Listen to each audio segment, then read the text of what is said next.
ำคืนมีทำใจบ่อ่อนแอขาดศีลเหมือนปานินติดเบ็ดขาดทำเหมือนปลาเสด็จติดแห่ฟังทำเอาธรรมะดูแลถือศีลเอาศีลยึดเหนี่ยว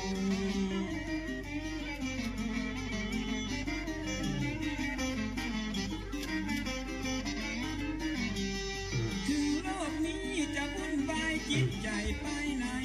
บ่ห่อเหี่ยวมีศีลธรรมยึดเหนี่ยวจิตใจก็จะมันคงทุกนักจะกลายเป็นเมาถ้าเฮาหูจักปล่อยปลงธรรมะของพระพุทธพระองค์ยืนยงเป็นยาขนานเอก ก็ขอยกมือ10 นิ้วกราบนอบน้อมอย่างพระติรัตนเกี่ยวเจ้าตั้ง3 ประการอันไม่มีพระพุทธเจ้าพระสัทธรรมเจ้าพระสังฆเจ้า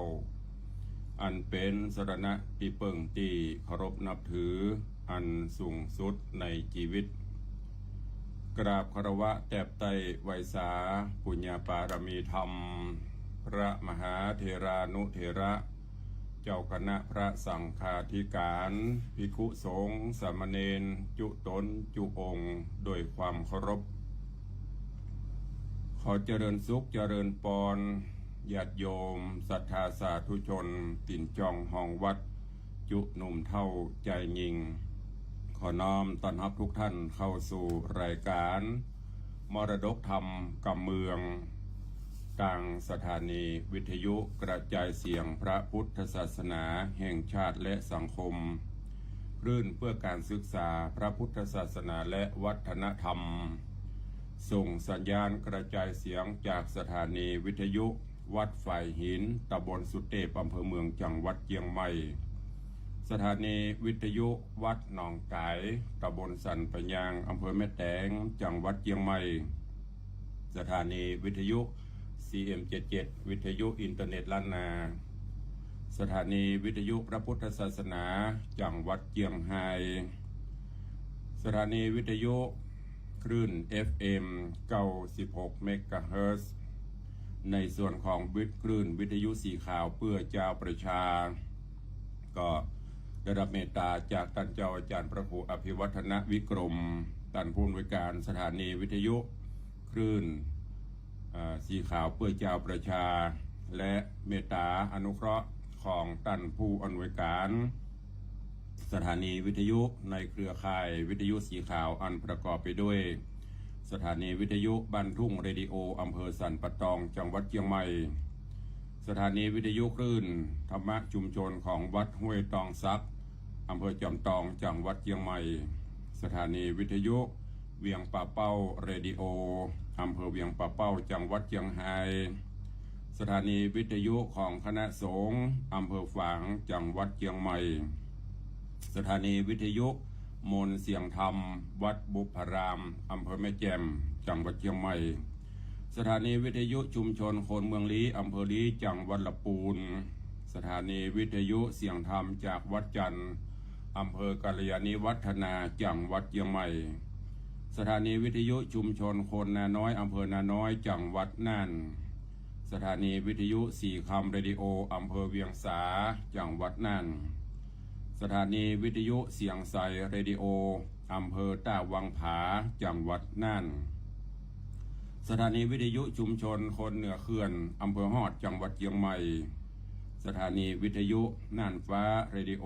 ตั้งอยู่ณตำบลป่าแดดอำเภอเมืองจังหวัดเชียงใหม่สถานีวิทยุชุมชนคนต้นน้ำอำเภอเวียงป่าเป้าจังหวัดเชียงรายสถานีวิทยุแดนดินถิ่นล้านนาอำเภอสันปะตองจังหวัดเชียงใหม่สถานีวิทยุล้านนาเรดิโออำเภอโสปราบจังหวัดลำปางสถานีวิทยุเพื่อการศึกษาพัฒนาอาชีพอำเภออำเภอเมืองจังหวัดลำปางและสถานีวิทยุในเครือข่าย ทุกคลื่นที่ได้เมตตาอนุเคราะห์ถวายเวลาให้กับต่างรายการต้องกราบขอบพระคุณท่านผู้อำนวยการทุกสถานีมาณโอกาสนี้ตัวเอง พร้อมกันนี้เจริญสุขเจริญปอนและถวายการต้อนรับครูบาอาจารย์ท่านเจ้าที่ได้เข้ามาติดตามรับชมรับฟังกันต่างเฟซบุ๊กในเวลานี้ถวายการต้อนรับหลวงพ่อธรรมพระครูสถิตเจติยารักษ์วัดเจดีย์แม่ครัวท่านเจ้าสิทธิชัยยินทวันโนท่านเจ้าอาจารย์พระประหลัดบุญช่วยวัดบวกรกเหนือกำลังเข้ามาติดตามรับชมรับฟังรายการธรรมะต่างเฟซบุ๊กเฟซไลน์ทว่าต้องขอประทานอภัยครูบาอาจารย์และญาติโยมนะทว่านี้เป็นเทปรายการแตนเพราะทว่านี้ได้จัดกิจกรรมงานทำบุญสุนทานฮือครูบาอาจารย์ฮือบรรพชนตลอดจนเพื่อนร่วมการร่วมงานได้ตานน้ำตานธรรมถวายก่อนเข้าพรรษาก็เลยไม่ได้จัดแต่ตอนภาคบ่ายตั้งคลื่น96จัดตามปกติเจริญปอนคุณโยมปัทมาเจมโรกำลังเข้ามาชมมาฟังในวันนี้ก็ขอถวายการต้อนรับและเจริญปอนต้อนรับทุกท่านตั้งแต่เวลานี้เป็นต้นไปจนถึงเวลาที่เขาจะเข้าพักเข้านอน10 กว่าชั่วโมงนี้ก็ขอให้ทุกท่านมีความสุขกับการทำงานเนอะในการปฏิบัติหน้าที่แต่ละท่านแต่ละคนก่อนที่เขาจะได้ได้ได้ตักได้ตายกันนั้นก็นำธรรมะฝากฝังกับทุกท่านเสียก่อนแล้วตายรายการก็ก่อยมาพบมาปะมามาจ่าตักตายกันทางต่างหน้าใหม่และต่างเฟซบุ๊กวันนี้เอาพระธรรมเทศนาเรื่องเดียวจบเรื่องเวรกรรมเวรพอเราอยู่มาถึงวันในบากรรมมุนหาวัตติโลโกสัตว์โลกย่อมเปลี่ยนไปตามกรรมเราอยู่ถึงวันนี้ก็ใจกรรมใจเวรทั้งกรรมดีและกรรมชั่วที่ได้สร้างสมมาภัยทำกรรมดีนักก็ได้อยู่สุขสบายไปภัยสร้างกรรมชั่วไปหลายก็ต้องทนทุกข์ทรมานกันไปจนกว่าจะหมดเวรหมดกรรมเนอะขอนิมนต์และเชิญทุกท่านได้สดับรับฟังพระธรรมเทศนาในเรื่องเวรกรรมดังที่น้อมนำอัญเชิญมาเป็นธรรมะบรรณาการฝากฝังทุกท่านในวันนี้ณโอกาสบัดนี้ นะโมตัสสะภะคะวะโตอะระหะโตสัมมาสัมพุทธัสสะสาธุบูฟังลาโสตุจนะสัพพุริสะตังลายตั้งเท่าแก่ยิ่งใจเด็กขาดหนุ่มน้อยมีใจจืนจ้อยเจยบานโยกย่อมือสานใส่เกลาในนั่งเตาฟังธรรมจุงดาฟังอย่างพุทธวจนังกรรมสั่งกรรมสอนขององค์บวรสัมมาสัมพุทธเจ้าเจือนักปราชญ์เจ้าสัพพัญญูตนเป็นครูโลกไตจี้บอกใบเรื่องบาปบุญกรรมฟังแล้วหือจดจำชื่อไว้หือเป็นแค่ไตส่องนำตางหือหายมัวฟางมืดบอดจักเอาตนตัวรอดอบายอย่านับฟังได้บังเป่าอูจะเล่ากวนทำจะเป็นปัญญากรรมไปนากรรมตอบตาโดยไปเกิดมาจากใดหูจักลึงเป็นคนซึ่งตึงปาใบฟังแล้วใส่ก้อนใกล้เอาแก่นเอาสาหันคือเกิดปัญญาญาณเข้าใจแจ่มแจ้งหูกฎแห่งบุญกรรม การกระทำเป็นมูลเหตุพระพุทธเจ้าได้เทศนามาตั้งแต่อเนกชาติก่อนจุงพักผ่อนฟังไปบ่อย่าจะเล่นนาส สาธุจนาสัทธาเลยมวลหมู่อันปากันเกิดมาอยู่ใต้ลุ่มฟ้าโลกโลกาพร้อมสรรพสัตตาตัวนาตกต่ำจ้าตุกโจรกรรมบ้านโดนจำแนกหือผิดแผกบ่เหมือนกันพระจอมทำเตดไว้กรรมถอยไรที่ตามเลวและสามประนีตกรรมขีดเส้นบันดาล พระองค์ครานกล่าวไว้ว่ากรรมมังสัตเตวิพัชติกรรมลิขิตจำแนกชีวิตแตกต่างกันไปรูปร่างผิวพรรณสูงต่ำแดงขาวกำดำมอยสูกเลิศลอยโล้นฟ้าตุกความนาจมดินเสาะหากินวิตหลังวิตนากรรมบาปกราราวีบางพ้องมั่งมีเหลือใจบัดตุกยากไรอับโจรกรรมพระโจรตอบใส่กรรมเคราะห์ให้เบียดเบียนคุยทรัพย์สินมีชิบหายหมดเสียงบางพ้องหน้ามองหม่นเมียงลำบากยากจนกุศลกรรมบันดลบุญหนุนเตรียมตุ่มเข้าของเงินทอง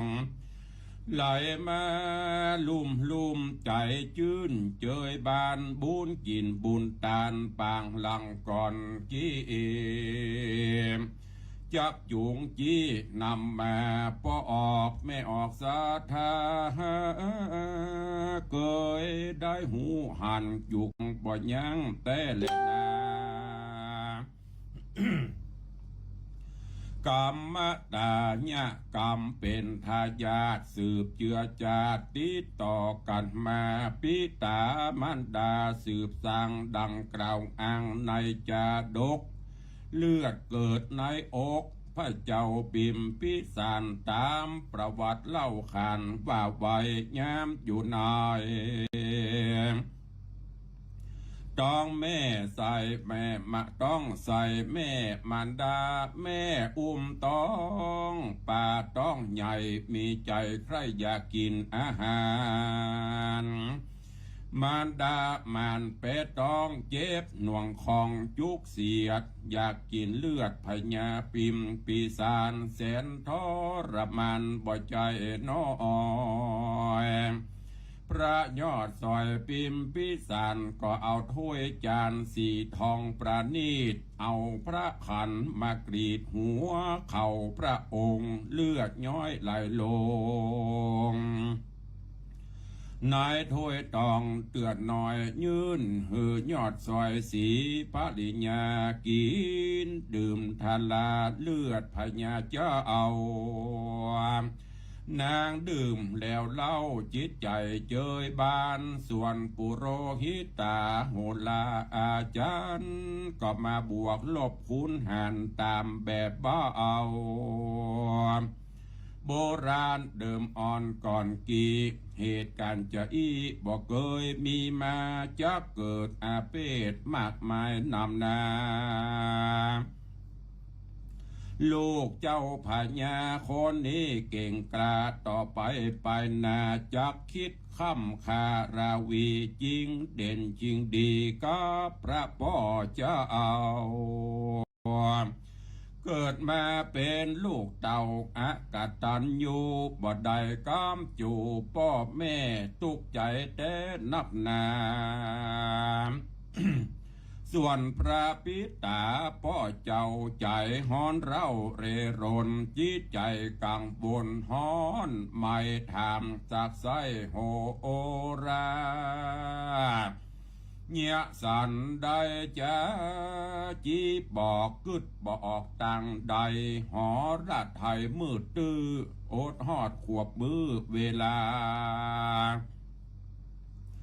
ภรรยาเมียมิ่งก็จักได้เกิดบุตรตามีลักษณะครบถ้วนงามเลิศล้วนโสภาปิตามารดาก็มาฮักยิ่งใส่ได้จริงได้ใส่ชื่อขนานนามบ่ฮือเป็นภัยมานไปนากรรมอากุมารนอลาได้ชื่อว่าอาชาติศัตรูโอแปลความดูผู้บ่เป็นข้าศึกนำความเดือดร้อนกรรมซ้ำซ้อนป้อเจ้าปิมปีศาจอยู่บ่เมินนานบูตานอดเนานิสัยชั่วจ้าเกเลโคเปื้อนรวนเรจื้อเตวัตัดยาวเกิดสารพัดมักใหญ่ไฟสูงเตวัตัดก็มาจุงกะตำกำก่อหือทรยศบทต่อป้อหือสมบัตินั่นนอชิบหายวางฮือวางเป็นเจ้านายโยดใหญ่จับยับไล่พระเจ้าปิมปีศาจเอาทรมานขังตารางคอกไว้ป้อนอทายทุกขเวทนาแสนโศกาโศกไม่ทน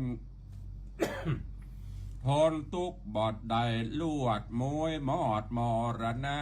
ก็มีแลนานี่แหละบ่ออกไม่ออกศรัทธาเป็นเจ้ามีลูกเต่าหลวงลายมีตึงยิงตึงใจเด็กขาหนุ่มหน่อยสอนบ่หยุดหอยฟังกรรมตัวต่ำติดต่อมาจากแม่ป้อสร้างมากรรมพันธุสืบสายวงศาดีชั่วปาราเจริญก้าวหน้ากรรมเก่าปังลังคอยรออยู่ท่าถึงจะเนิ่นจะเป็นขวบเป็นปีบ่มีภายหนีลบหลีกไปได้นักปราชญ์เปรียบใบอุปมาขึ้นบนหลังคาอยู่ที่สูงเก็บเอาหมู่ฝูงเล็กหินกระดาษวางทิ้งอากาศลงมาก้อนหินศิลานักหนองยอมลอยละลองลงดินเพราะก้อนหินนักกว่าเร็วบ่จ้าตกดิ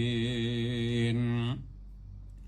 กระดาษแบบบินปลิวจ้าเพราะเบากว่าหินผาตกลงมาเมื่อลุนปูนลากามนักเกกราเรียกว่าคารุกามกายกรรมบุปปอตีแม่วจีกรรมด่าข่มแป้เสียดสีปากบดีเน่าอาเมนเน่าด่าโคตรเงาบงสาติเตียนนินตาพ่อแม่แก่เท่ามโนกรรมใจดำมือเจ้า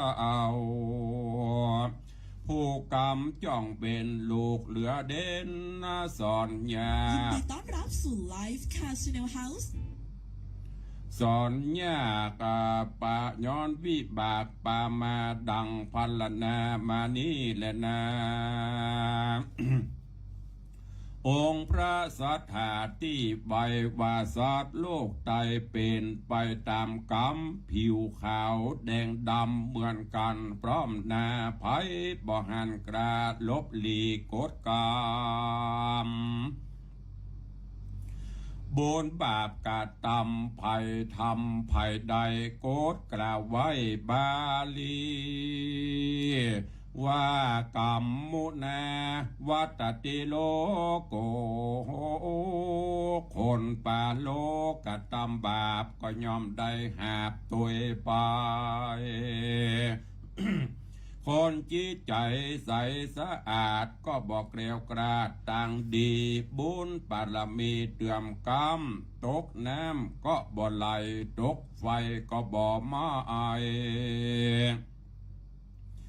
สมบัติบ่อไรถมทองทรัพย์สินเงินทองก่อเกิดตุกล้ำเลิศเป็นดีเป็นเศรษฐีไปเสียจอยบางคนเกิดมาตุกแต่น้อยเถิงตายบางคนบุญแผ่ภายแฝงไฟได้เป็นเจ้าใหญ่นายคนบางคนทุกเวโวนลำบากกรรมจัดแล้วหากติดตามได้เหยียดหยามคนอื่นเฮือได้โขมขืนเครื่องขีบ่มีเมตตาอบออมอารี เปิดเป็นคนอัปรีเดือดฮ้อนเจ้าบ้านกระตำบาปกรรมใจดำบอดยานกินตานขี้คร้านตระนีทีเหนียวบอกกึดแลเหลวยืนยาวไปนะกรรมบาปกราราวีบางพองเป็นเศรษฐีเมื่อยามเท่ามีลูกเต่าตันมีลูกหลานตันเต่าซ้อนอยู่ถอยฟังกรรมบางคนบุญแนะนำล้ำเลิศมาเอากรรมเดิดเลิศโดยวิชามีปัญญาฉลาดนักปราชญ์เห็นสูงมีเพื่อนมีฝูงบริวารแวดล้อมคนอบออมอารีมีเกียรติมียศชื่อเสียงศักดิ์ศรีบุญปารมีที่เคยได้สร้างบ่ได้ลบล้างสูญหายบางพ้องมีเข้าของลายปอกินใจใจหูจับเบี่ยงบายเตตานใจชื่นจมบานผ่องแผ่วในพระเกี่ยวเจ้ารัตนสามดวงพระพุทธพระธรรมพระสงฆ์กุลอันใหญ่หลวงวิเศษกว่าดวงเกี่ยวในโลกลาบางคนตุกต่ำจาตุกผ่านหากินยะการหับจางมอกปอวิมอกปอบ่วิดว่างไงแรงจีใจยังแฝงฟักไฟมีศรัทธาไต่ตังบุญกุศลนูนปางก่อนบุญยอดบุญส่งย้อนมาจูองค์สัพพัญญูกล่าวไว้ดังก้อนไก่แสดงมานี้แหละนาโมลาสัทธาตังลายติได้ปาการนั่งไว้ต่างเกิดมาใจเวรกรรมการกระทำสืบโคตรแม่ป้อวงศาบางคนเกิดมาลำบากโอดกันอยากขอตานบางคนเดินสมสารขึ้นล่องเดินเตียวตองก้าขาย บางคนชิบหายถอยร้อยบางพ้องมีเงินเหลือใจบ่อาทรบางพ้องโศกอาวรณ์ข้ามเจ้ามีลูกเต่าเหมือนมดเหมือนผี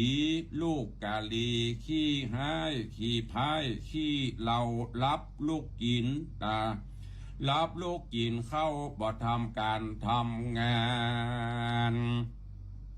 นิสัยสันดานทำยิงทำคากินยาบ้ายามาเสียผู้เสียคนเป็นคนวิตกแปดเปียงดังบ้าพี่น้องเจ้าข้าตั้งหลายนี่แหละเวรกรรมพอปัจจุบันกรรมได้นักยิ่งกำนันวิ่งสาเวยบ่เฮอล่วงเลยจัดนาตัวตอบตาตันใจ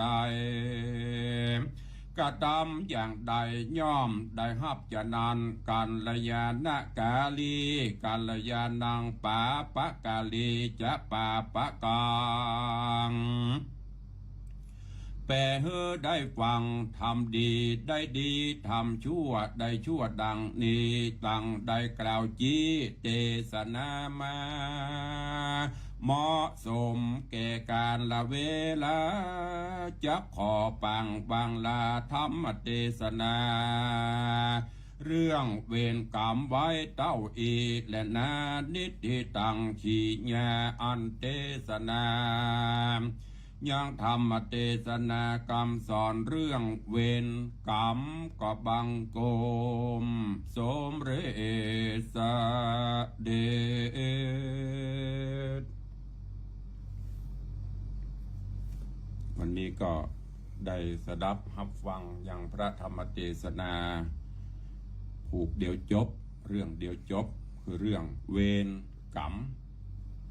เวรกรรมกรรมเวรกรรมมุนาวัตติโลโกสัตว์โลกเป็นไปตามกรรมดังที่เฮาเจ้าข้าท่านทั้งหลายได้ฟังครูบาอาจารย์มีพระพุทธเจ้าเป็นต้นได้ตรัสเตือนตรัสสอนเฮาท่านทั้งหลายการที่เฮาเกิดมาในโลกนี้บางท่านก็เกิดมามีอายุมันยืนยาวมีโรคภัยไข้เจ็บบางท่านเกิดมาก็เป็นออดแอดบึดเป็นนั่นบึดเป็นนี่บางพ่องเกิดมามีความสุขบนกองเงินกองทองบางพ่องก็มาปะความทุกข์สิ่งเหล่านี้เพิ่นบอกว่าล้วนแล้วแต่เป็นกรรมเป็นเวรที่เราได้สร้างสมได้ทำไว้ในอดีตชาติในอดีตชาติปางก่อนมันก็เป็นผลสะท้อนมาถึงชาติปัจจุบันแต่บัดแต่ญาติโยมทั้งหลายลองเปรียบเทียบพอเปรียบอย่างตุลุงเข้าเจือต้องไปเปรียบอย่างนัก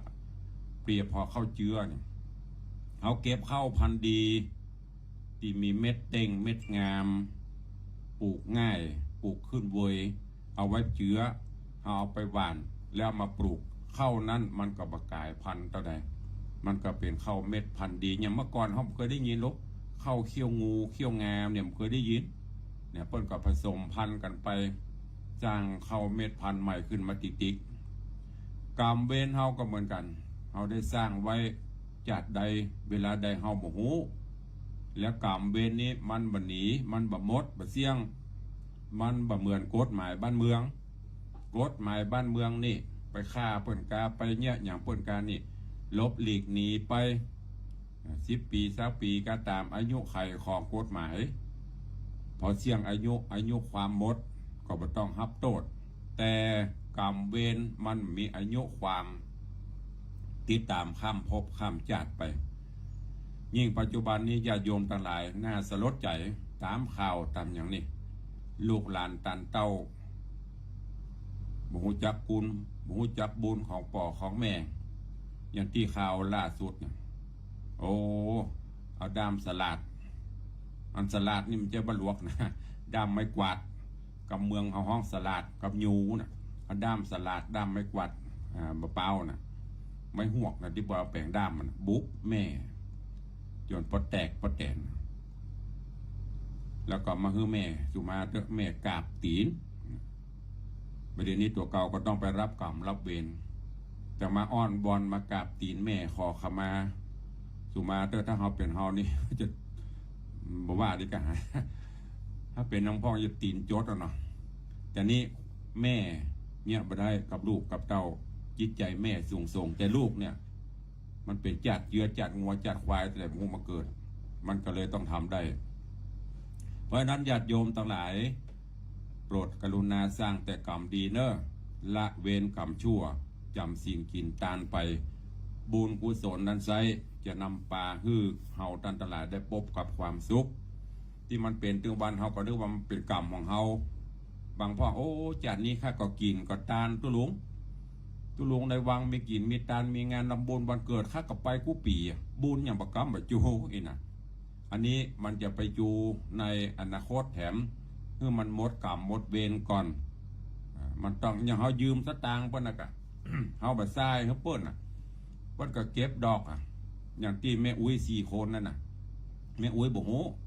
ลูกเอาโฉนดไปกำเงินไปกู้เงินไปเนี่ยการสุดท้ายกระทบดอกทบเข้าน่ะจะซื้อคืนเพิ่นก็ยังบ่ขายแต่นะอันเนี้ย เอาไปกู้เงินเปิ้นจาก100คิดดอก100ละด้านมันก็ปอกขึ้นเหมือนอย่างกรรมนั่นแหละเขาสร้างกรรมได้ไว้ถ้าเขาเอาความดีเข้าไปลบมันก็นักขึ้นยิ่งนักขึ้นก็เอาตัวบรอดฉะนั้นฝากไว้เนอกับปออกไม่ออกศรัทธาลูกหลานตันเต้าเยาวชนคนดีทั้งหลายที่ได้ติดตามรับฟังรายการของตุลุงในวันนี้นำไปคิดพิจารณาสร้างบุญกุศลไว้กับตนกับตัวเนอจะไปประมาทเปิ้นว่าตามีหน้าพอหน้าบ่หันหันหน้าตัวเก่าพ่องยกเว้นส่องกระจกยกเว้นไปพอหน้าเฟซอย่างตุลุงประเด็นนี้ไล่โซดพอหน้าตัวเก่าในหันอยู่แต่ถ้าพอลือนี่มันหันเนี่ยเอาโมโหไอ้เนี่ยจะเกิดขึ้นไปหน้าสร้างบุญบารมีอย่างน้อยอันนักมันก็จะเป็นเบาไปฝากไว้กับทุกท่านในวันนี้เนอะก่อนที่เราจะได้เปิดหน้าไมค์อู้จ๋าวันนี้ก็ขอ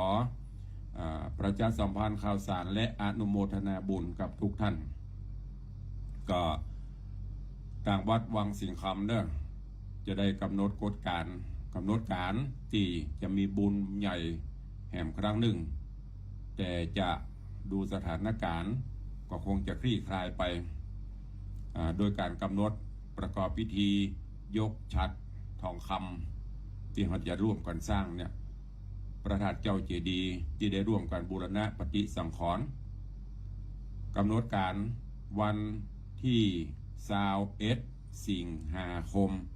วันเสาร์ที่21สิงหาคมแล้วก็เป็นวันทำบุญครบรอบอายุวัฒนมงคลครบ58ปีเต็มของตุลุงตัวเองอันเป็นวันรวมญาติธรรมรายการฉะนั้นก็ลวดเชิญจวนเนอะแล้วก็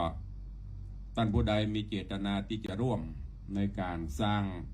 ยอดชัดเจดีย์ทองคำของวัดวังสิงคำตามที่ตุลุงได้บอกกล่าวไปตอนนี้ก็ทองที่เราจะสร้างได้4 บาทปลายอยู่แต่ว่ามีผู้ใจบุญก็คือคุณโยมยุทธโยมสุดที่นีตั้งตรงทรัพย์ซึ่งเปิดกับมาเป็นศรัทธาวัดวังสิงคำมาซื้อบ้านจัดสรรอยู่หัวบ้านเนี่ยไปกรุงเทพพ่องปีขึ้นปีหลองตะวามาทำบุญคือบรรพชนก็บอกบุญเปิ้นก็ร่วมเป็นเจ้าภาพทองคำหนัก1 บาทเพื่อร่วมสร้างยอดชัดเจดีย์ตอนนี้ได้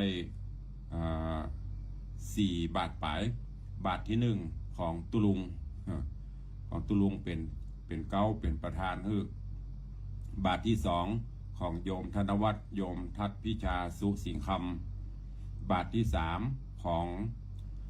คุณแม่แสงปนโยมพิมพ์โยมพลอยบุญใหญ่บาทที่4ล่าสุดสดร้อนตะวาของโยมยุทธโยมสุดที่นีตั้งตรงจิตและนอกนั้นสถานบุญเขาให้หอบมาคนเล็กคนน้อยก็คงจะได้สักบาทอยู่บาทปลายหอมกันไปเรื่อยๆทองบันนี้บาท1ตกอยู่26,000ปลายใครจะห่วมบุญก็อนุโมทนายังรับไปเรื่อยๆอยู่เนอะตอนนี้การบูรณะปฏิสังขรณ์ปิดทองพระเจ้าก็ยังค้างตกแต่งในส่วนของพระธาตุเจ้าเจดีย์ช่างกำลังหุ้มตองจังโกแล้วก็ดำเนินการจัดสร้างในยอดชัดเจดีย์ด้วยทองคำบริสุทธิ์ที่ได้บอกบุญไปวันนี้อนุโมทนาบุญกับพี่น้องต่างเจียงไฮ้เนอะต่างเวียงป่าเป้าสายบุญของโยมแม่จีรพันธ์โมป้อได้นำปลาข่าวสารประวัติการบุญปิ่นบุญตาลไปบอกพี่น้องญาติธรรมญาติโยม FC แฟนรายการต่างบ้านหนองบัวพ่องบ้านสันบะเค็ดพ่องบ้านหัวฝ่ายพัฒนาพ่องก็อนุโมทนาบุญขอบคุณเนอะกับโยมแม่จีรพันธ์โมป้อบ้านหนองบัวตำบลแม่เจดีย์เวียงป่าเป้าร่วมโมทนาบุญมา500 บาทโยมแม่คำมามณีวันบ้านหัวฝ่ายพัฒนาตำบลเวียงกะโหลงอำเภอเวียงป่าเป้าร่วมโมทนาบุญ1,000 บาทโยมแม่เทียมจันทร์คนเที่ยงบ้านหัวฝ่ายพัฒนาเวียงกะโหลงเวียงป่าเป้าร่วมโมทนา200 บาท แล้วก็มีแม่เรือนคำสิงแก้วบ้านสันบะเค็ดเวียงกะหลงร่วมทำบุญ900 บาทโยมแม่บัวผันปาทายะสันบะเค็ดเวียงกะหลงเช่นเดียวกัน100 บาทแล้วก็มีแม่อ๋อยทามันบ้านสันบะเค็ดตำบลเวียงกะหลงอำเภอเวียงป่าเป้าร่วมโมทนาบุญมา100 บาทขออนุโมทนาบุญขอบคุณเนอะในส่วนตัดที่ร่วมมาก่อนอย่างสายบุญของป่อบุญธรรมพอดีสายบุญของทางป่อบุญธรรมสั่งคำฟันนี่ก็มากันหลายนี่ก็ขอขอบคุณเนอะพี่น้องตังเวียงป่าเป้าอย่างเมื่อวันเกิดปีก่อนนั้นโยมแม่จิรพันธ์โยมป่อบุญธรรมนี่เปิ้นปาพี่น้องตังเวียงป่าเป้ามานี่โอ้เป็น10 กว่าการรถตู้มั้งกะปีนี้จะได้มุตเนอะลองดูก่อนก็อนุโมทนาขอบคุณทุกท่านเนอะส่วนท่านที่จะร่วมโมทนาบุญก็เจริญปอนเจิญได้ทุกเวลาจะโทรศัพท์มาแจ้งก็ได้หรือจะสอบถามอะไรก็ได้เนอะเอาละเวลาก็ใกล้จะหมดลงวันนี้เฮาลิงสัญญาณไปหลายที่ตั้งแต่จังหวัดน่านเป็นต้นมาโดยเมตตาของท่านอาจารย์พระครูอภิวัฒนวิกรมคลื่นวิทยุสีขาวส่วนหลักๆแล้วก็เมตตาของท่านเจ้าอาจารย์พระครูสมุวิสุวัตรวรกิจโจท่านผู้อำนวยการคลื่น 104.50 วัดไฟหินก็ดำเนินถวายเวลาทุกวันตอนนี้ไปจะได้เปิดหน้าไมค์อูเอ๋ยอูจากับพี่น้องศรัทธาเหลือเวลาแถมประมาณสัก10 นาที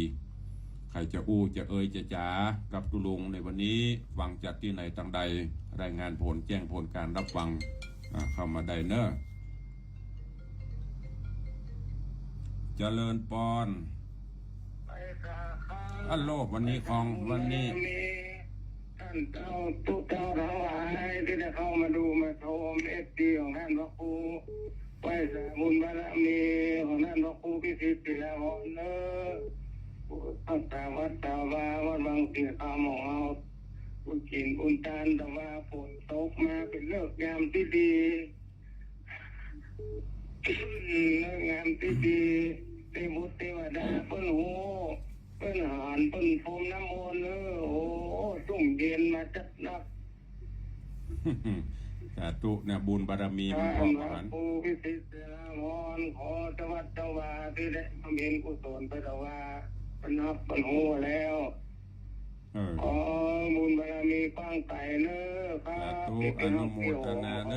สถาทั้งหลายFDทั้งหลายไหว้สาเนอบุญรักษาสาธุพระครูสวัสดีอกดีใจเอาละอนุโมทนาบุญสาธุกับปเลียงธนวัฒน์ทัดโยมปีทัดพิชาตะวานี้ทำบุญเนี่ยตอนบ่ายมาฝนเย็นฝนตก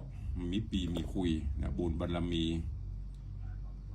เจริญปอนสายต่อไปฮัลโหล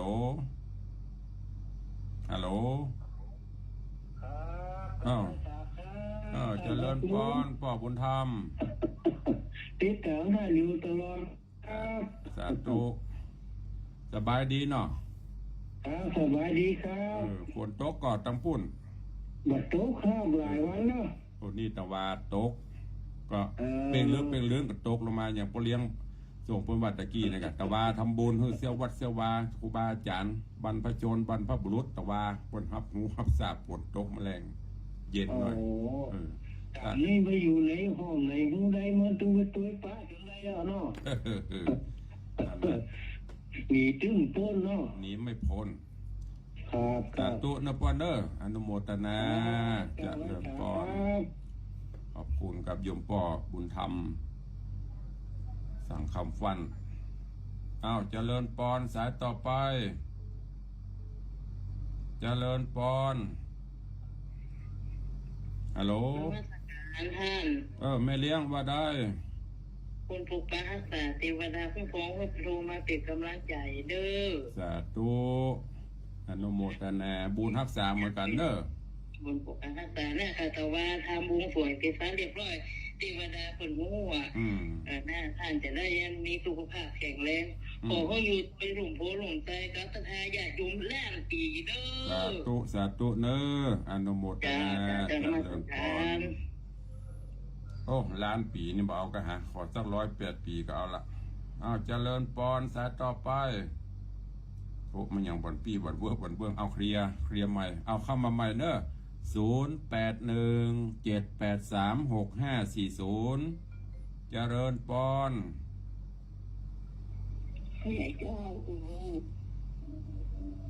บ่ได้โอ้ยกว่าจะอู้มาเนาะเป็นนาทีบ่อือสักอย่างเวลาอู้แล้วเนาะขอเมตตาพอตู้ลุงฮับปุ๊บแล้วก็อู้เลยจะไปฟังจากวิทยุเนอะมันจ้าเสียงไก่ขันเช้าได้เป็นนาทีบ่อือสักอย่างก็ขออนุญาตตัดสายก่อนเนอะเจริญปอนเจริญปอนหาบ้าใดโอ้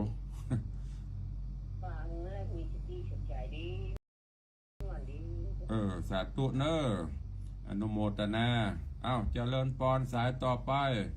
0817836540เข้ามาได้เนอะตอนนี้สายว่าง0817836540วันนี้กำลังมี 4-5 สายตั้ง Facebook ตอนนี้กับไผ่ตุหลานตุน้องเบ็ดตุหลานตุปีเบ็ดไผ่แหมโยมนงไวปัญญากำลังรับชมคุณโยมเกษณีเข้ามาเวลาใกล้จะหมดแล้วเด้อ0817836540เข้ามาใครฟังอยู่ที่ไหนทางใดวันนี้มันน่าจะบัดต่ำกว่า100 สายนะ ลิงก์สัญญาณประมาณ30 กว่าสถานีวันนี้กับบุญบารมีทีแรกก็นึกว่าโอ้มันลังจะเหงาก็โอ้สปินตะวาอย่างที่พ่อเลี้ยงไม่เลี้ยงพ่อเลี้ยงส่งพ่อเลี้ยงนางบัดตะวาทำบุญวันนี้เสียงก็ดีตื่นแต่เจ้าล่ะเจริญปอนแม่ส่วนบ้านต้นตกเนาะนั่นน่ะตะวาทำบุญหรอน่ะบุญมันมีปีมีคุย อย่าลมล่างๆลวดตกมาโอเคเมื่อคืนมาได้2 วันนี้เนาะติดไปได้ท่านคนนั้นเลยทำบุญแต่ว่าการทำทำภายในแต่ว่าได้บอกไผศรัทธา 4-5 คนบ่รบกวนเพิ่นมกกินคนเดียวเนาะแต่ว่ากินลาบคนเดียวบ่เลี้ยงกับไม่เลี้ยงแล้วก็บ่เลี้ยงกับไม่เลี้ยงกี่ข้าวอันอย่างก็ข้าวผัดสาธุนะแม่เด้ออนุโมทนาบุญเจริญปอนเด้อขอบคุณโยมแม่จันดีวิสุทธินันท์เจริญปอนสายต่อไปสาข้าทานจะละเมินเด้อนาหมื่นนาแสนว่าใดแล้วเมินนาแสนฟังแล้วมันถึงเหมาะแต่เนาะเหมาะกะฟังแล้วคนที่ฟังเขาจะปฏิบัติเดี๋ยวเนาะนั่นแล้วแต่บุคคลเนาะอย่างของกินนะพ่องมักลาบพ่องมักน้ำพริกนะครับแต่ถ้ามันปฏิบัติถ้ามันฟังแล้วไปปฏิบัติกู้คนโมที่ประเทศเมืองไทยสบายกันเนาะสาธุอนุโมทนาเด้อสาธุสาธุเจริญปอนจากนาหมื่นเหมาะถ้าใส่กันทำตัวซ้ำเหมาะปอนใส่กันทำหัวตุลุงนั่นเดี๋ยววันนี้นะจอมนประ10 บาทเนี่ยเหมาะก็เซียวกันเล่นมาเจ้าไปได้เนอะจากนาหมื่นอำเภอนาหมื่นจังหวัดน่านมันก็ฟังตลอดวางเดินเสียงเนียวเราเหมาะนี่นะพอเปิ้ลกี่เข้ากับลาบเนี่ยตุลุงก็เลยบอกถ้าใส่กันทำตุลุงตัวนั้นเหมาะเต้สายต่อไป0817836540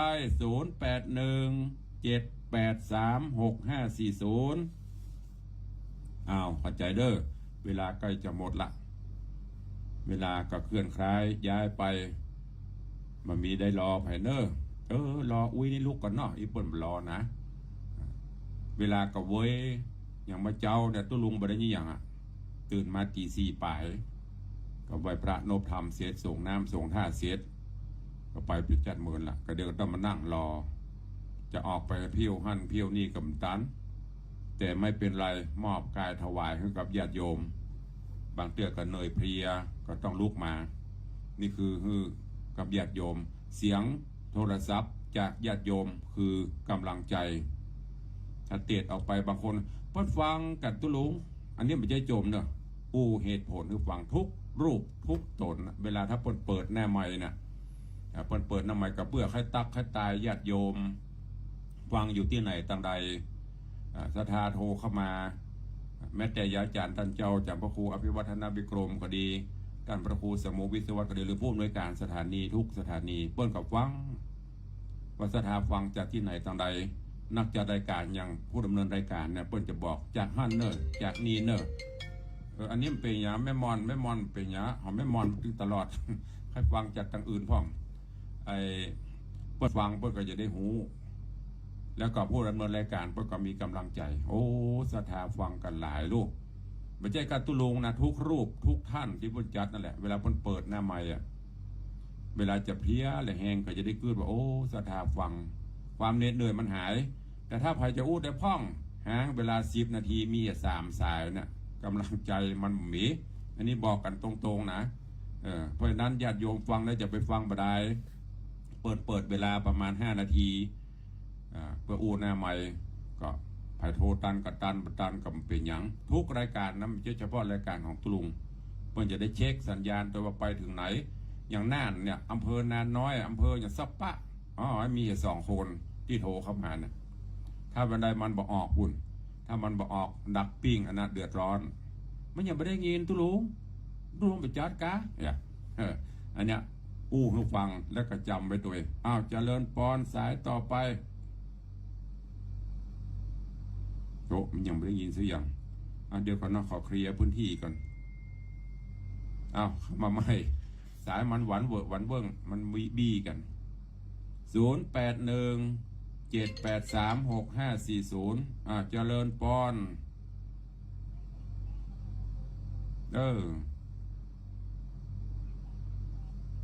สาธุอนุโมทนาสายต่อไปเจริญปอนไหว้สาครับท่านพระครูจากเมออนครับผมสาธุอนุโมทนาครับผมเจริญปอนสายต่อไปเจ้ากับพระสาเจ้าท่านพระครูเจ้าโยมแม่ฟังท่านพระครูอยู่เน้ออีกะเวียงป่าเป้าเนี่ยเวียงป่าเป้าในเปิ่นพลังเนี่ยนะทั้งพลังเงินพลังบุญนะเจ้าสาธุอนุโมทนากันเทศแล้วเน้อเจ้าสาธุเน้อเจริญปอนเวียงป่าเป้าในถึงพลังบุญพลังเงินสาธุอนุโมทนาสายต่อไปเดี๋ยวเวลาแถม4 นาทีสุดท้าย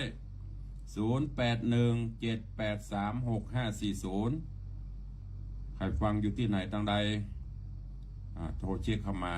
เนี่ยโซนต่างนี้ไม่ได้ยินเลยถ้าว่าประกาศฟังกับทุลุงไปโทรเข้ามาแต่พ่องแม่จันคำแสงบนเจริญปอนสาธุอุ้ยมอนนี่ฟังตลอดสัญญาณชัดเจนอยู่ตลอดล่ะรับทราบแล้วเนอะอุ้ยมอนวันนี้ท่านอาจารย์วัดวัดมงคลรัตนารามตุเจ้าเป็นใจจืดเปิ่นไม่ใช่ตุเจ้าบ้านนอกเนอะถ้าร้องยาบ้านนอกนี่วางสิ่งคำสัมพันธ์นอกเนอะไก่จากอันซูเปอร์ว่านี่ติดซูเปอร์ฮะวัดเปิ่นกับม่วนเนอะแปลงเจดีแปลงยังใครว่างก็ไปช่วยไปหอมเปิ่นเนอะกำลังวัดเปิ่นกำลังสร้างแล้วก็ยกฐานะขึ้นเป็นวัดวัดมงคลแม่นกันเนาะหรือวัดศรีรัตนมงคลร้องยาวไปห่วมกินห่วมทานแต่เปิ่นก็ได้เข้ามาเวลาจะหมดแล้วเด้อ0817836540เจริญพรเด้อโยมพิมพ์บุญใหญ่อันนี้ก็ร่วมโมทนาบุญทองมา1 บาทกับโยมแม่แสงปนบุญใหญ่โยมพิมพ์โยมพลอยนี่หมูว่าลูกยังหายมาได้ยังหมูนี่ก็เป็นลูกศิษย์ถวายเข้าจังหันสำรับกับเข้าตลอดวันก่อนได้นำทองมาร่วมตัว1 บาทขออนุโมทนาเนอะกับโยมพิมพ์โยมพลอยโยมแม่แสงปนบุญใหญ่ตัวดักปิ้งแล้วก็ให้ทางโทรศัพท์ให้ลำคาญตุลุงบ่นกันมันเจ๊โจมนะฟังไปได้บ่นได้ยังเนอะสบายสไตล์ตุลุงในวังเมื่อ ต้นรายการก็อัดให้เต็มตีสาระคติความรู้ธรรมะตารายการถ้าวันเสาร์วันพุธนี่จะอูจากับญาติโยมเมื่อน้อยประมาณ10 นาทีท่านอาจารย์พระครูอภิวัฒนาวิกรมบอกว่าบอกเบอร์โทรเจือกะก็บอกจะเจือแล้วเนอะ0817836540มีก็ใครจะอูดด้วยแหมตอนนี้ลงลึงเข้ามาเนอะทางหน้าเฟซก็มาเรื่อยๆตอนนี้ตักตายหน้าใหม่โอ้เปิงฝนตกตะวาปะหลวงก้อนเบิ่งฝนตกตะวาเอาวันใดเจริญปอนครับ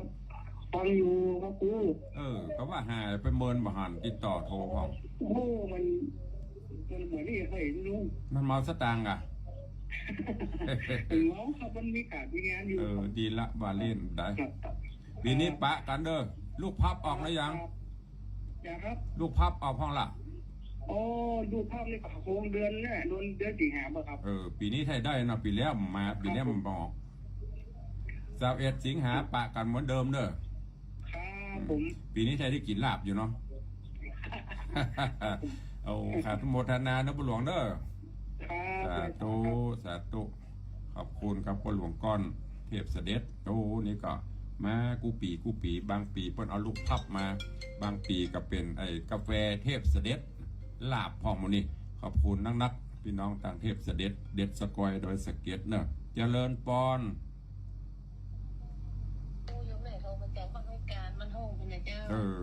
บ้านห้องก็มีก็อีแม่คนเดียวเตียนเนาะแต่ก็ไม่ฟังติดตามตลอดแล้วก็โทรไม่มีแม่คนเดียวตั้นเนาะบ้านห้องน่ะพี่น้องไม่กันกุฏิเจ้าสาธุอนุโมทนาเนอสาธุแม่จันทิพย์คำมูลเจริญปอน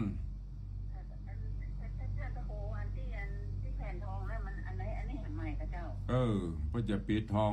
ปิดพระละพระจะ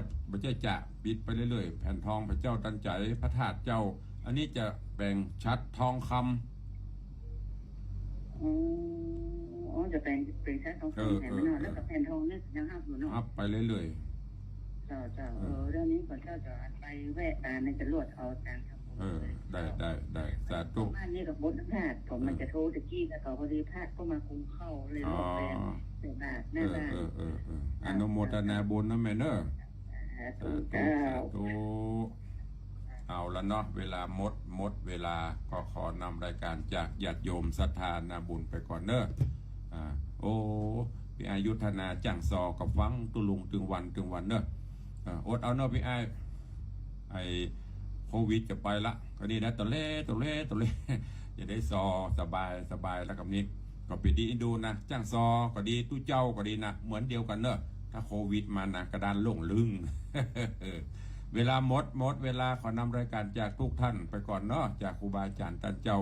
ทางติดตามทาง Facebook เฟซไลฟ์ทางติดตามทางสถานีวิทยุทุกคลื่นวันนี้เวลาหมดเวลาก็ขอนำรายการจากทุกท่านไปก่อนเนอะอยู่ดีมีสุขเหมือนกันทุกท่านทุกคนวันนี้กิจการใดทำก็ขอให้สำเร็จผลสมความปรารถนาเหมือนกันทุกท่านทุกคนยัตตาโลธรรมาวัตันติอายุวันโนสุขังปะลัง